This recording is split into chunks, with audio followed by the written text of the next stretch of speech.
Hello, everybody, and welcome. We are so happy to be here with you today. Welcome back to Learn English at Ease. We are thrilled to have you joining us no matter where you are in your English journey today. Exactly. Whether you are a total beginner or, an advanced speaker just looking to polish your skills, you are in the perfect place. We always want this to feel like you're just sitting in a cafe with us. Right, just having a coffee and chatting about language. And today's topic is a really fun one. Oh, it really is.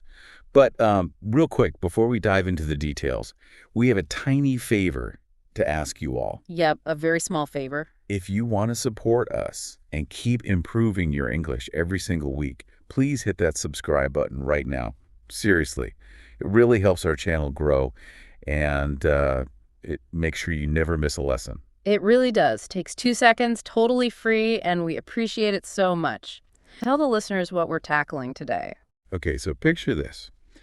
You walk into a room, maybe it's a new English class, maybe it's a party, or even worse, a job interview. Oh boy, the pressure is on. Exactly. And someone smiles at you and drops the most terrifying question in the English language. They just look at you and say, "So, tell me about yourself." The absolute classic. And it's so funny because, you are the world's leading expert on yourself. You think so? Right. But the second someone asks that question, it's like, bam, your brain just stops working. Yes. You just completely freeze up. Yeah. And actually, for learners listening today, that's a really great phrasal verb to know, to freeze up. Oh, that's a great one. Let's break that down. Yeah, so to freeze up means you suddenly can't move or think or speak, usually because you're nervous or scared. Like a computer, when it just stops working and the screen won't move, you just freeze up. Right. Or another idiom we use all the time is, my mind goes blank. It just means all your thoughts disappear. 1 second, you know everything about your life, and the next second, your mind goes blank, and you can't even remember your own name. Which is so embarrassing when it happens, but it happens to everyone. So today, we're going to fix that. We are going to build the perfect, most confident way to introduce yourself in English. And we're going to do it step by step, so it's really easy to remember. No more freezing up. Okay, so step 1, the foundation. John, where do we even begin? Well, you have to start with the easiest building blocks so you don't panic. Just the undeniable facts, who you are and where you are from. Simple enough. Right. You say, "Hi, my name is John and I'm from a small town in Canada." It immediately gives the other person a geographical anchor. It gives them a setting. It does. But, I think it's fun to add just a tiny bit of flavor to that. Like, if you just say a city name, it's just data. But if you talk about the kind of place it is, it shows your personality. Oh, absolutely. Like, I actually do prefer small towns. I love the peace and quiet. If I'm introducing myself, I might say, "I live in a quiet small town in a house with a garden." Because honestly, I love waking up and just hearing the birds. Yeah, and I am the complete opposite. I need the noise. I would say I live right in the middle of a big bustling city because I love being able to walk out my door and, go to a noisy coffee shop at midnight. You are definitely a city person, but notice how just by describing that, we are giving the listeners so much information about who we are. Exactly. I'm signaling that I like energy, and you're signaling that you like peace. Yeah. And it's so much more natural than saying I am a high-energy person. Way more natural. Now, what about age? Do we include our age? Honestly, age is totally optional. Yeah, I agree. In some cultures, it's super common to say your age right away. Yeah. But in English-speaking cultures, you really don't have to unless you feel like it. You only share it if you're comfortable. It's not a requirement. Good tip. Okay, so we have name and location. The next thing people always ask is, what do you do? Meaning, what is your job or what are you studying? The classic status question. And this is where I think a lot of people get really boring. Hey now, be nice. But yes, it can be boring. People usually just give their title, "I am a student," or "I am an engineer." Right. And saying I am a student is fine. It's grammatically correct. But it's a bit like reading a dictionary. It doesn't tell a story. If you just give a title, the conversation kind of stops. It does. So how do we fix that? How do we make it sound more advanced and just more interesting. I think you have to add the why. Why do you do it? Or why do Yeah. you like it? So instead of just, I study art, you say, I study art because I absolutely love being creative. Oh, I like that. You're adding an emotion to it. And for our more advanced learners, a really great phrase to use here is, I am passionate about. Yes, that is such a good phrase. It sounds so natural and professional. You say, I am passionate about, followed by a noun or an ing verb, a gerund. So, I am passionate about teaching, or I am passionate about technology. It completely changes the energy of the sentence. I am a teacher sounds okay. But I teach because I'm passionate about helping people learn. Well, that makes you sound like someone I actually want to talk to, Right, it shows your heart, it humanizes you. which is the perfect transition to the next part of our introduction. Because once you've done the basics, name, location, job, you need to make a real personal connection. And nothing makes a personal connection faster than talking about the people in your life, your family. Definitely. Sharing just a brief detail about your family makes you instantly relatable. You don't have to list your entire family tree. Just mention if you have an older sister or maybe what your parents do. Right, like if your mother is a writer or let's say your father is a chef. Oh, wow. Having a chef in the family would be amazing. Just imagine the holidays. The food would be incredible. Honestly, if my dad were a chef, I would weigh 500 pounds. Same. Though I feel like the pressure would be terrible. Like my dad makes a Michelin star meal, and meanwhile, my biggest cooking disaster was last week when I accidentally used salt instead of sugar in my coffee. No, you Yeah. didn't. Oh, that is disgusting. I did. It was awful. I took a huge sip and nearly cried. So yeah, I'm definitely not the chef of the family. That is hilarious. But see, sharing a funny little story like that, a tiny disaster, makes people laugh and feel comfortable around you. Exactly. It breaks the ice. And speaking of breaking the ice, there was another topic that is just pure magic for conversation. Pets. Oh, the great pet debate. Dogs versus cats.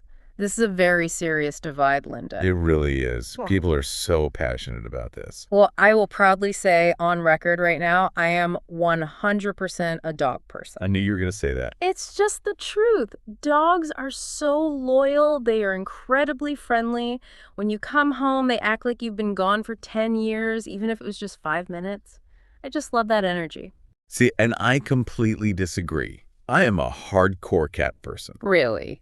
But they ignore you. They do not. They are just elegant. And they are independent. You don't have to walk them in the freezing rain. My ideal evening is just reading a book with a sleepy cat curled up next to me. Okay, elegant and independent. That is a very polite way of saying they think they are better than us. They probably are. But for everyone listening, did you catch those adjectives? We just gave you some really excellent vocabulary for describing personality. We did, yeah. Let's highlight those. For dogs, we used loyal and friendly. Loyal means they stay by your side and support you, no matter what. And for cats, we used elegant, meaning graceful and stylish, and independent, meaning they like to do things on their own, Oh. and sleepy, which, just means tired, which is what my cat is 90% of the day. Those are fantastic adjectives to use, not just for pets, but for people too. Absolutely. Okay, so we've got the basics, we've got the job, the family, and the pets. Now we get to the really fun stuff. Your likes and your dislikes. Getting into your actual personality. Yes, because you don't really know someone until you know what they love. Food, colors, hobbies, all of that. Right. So if I ask you about your favorites, Linda, what comes to mind? Oh, definitely pizza. I could eat pizza every single day. And my favorite color is green, like nature. As for hobbies, I love painting and reading adventure stories. What about you? Well, I'm a pasta guy, definitely. Favorite color is blue, like the sky on a clear day. And for hobbies, I listen to a lot of rock music and I play soccer on the weekends. Nice.